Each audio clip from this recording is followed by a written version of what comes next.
So for this video guys, pag-usapan natin kung paano nga ba mapadali yung pagkuha ng 4K watch hour ni YouTube. So dito tayo sa analytics natin dito sa phone natin, nag-login tayo. So makikita mo dito yung real time na analytics ko.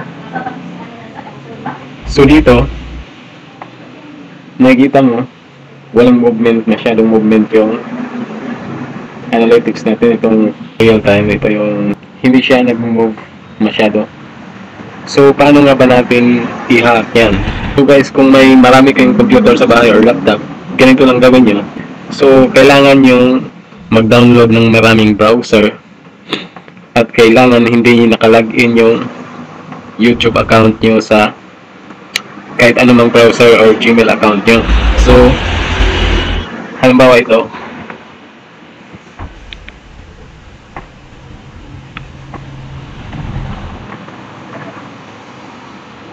open tayo ng browser dito, punta tayo sa YouTube,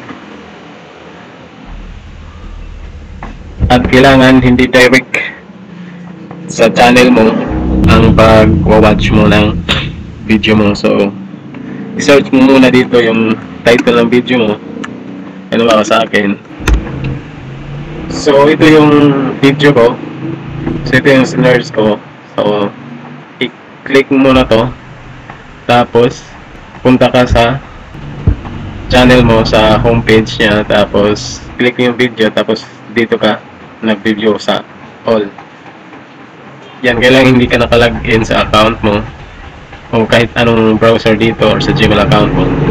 So yan, may ano ako dito, 1, 2, 3, 4, 5, 6 na browser. Yan ang gamitin natin at titignan natin muli yung analytics natin sa real time. May 4 na browser tayong na-open.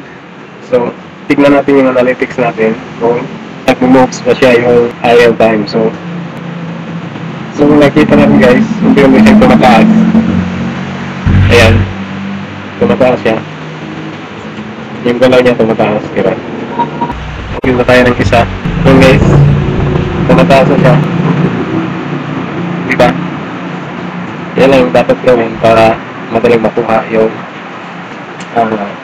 watch hour natin.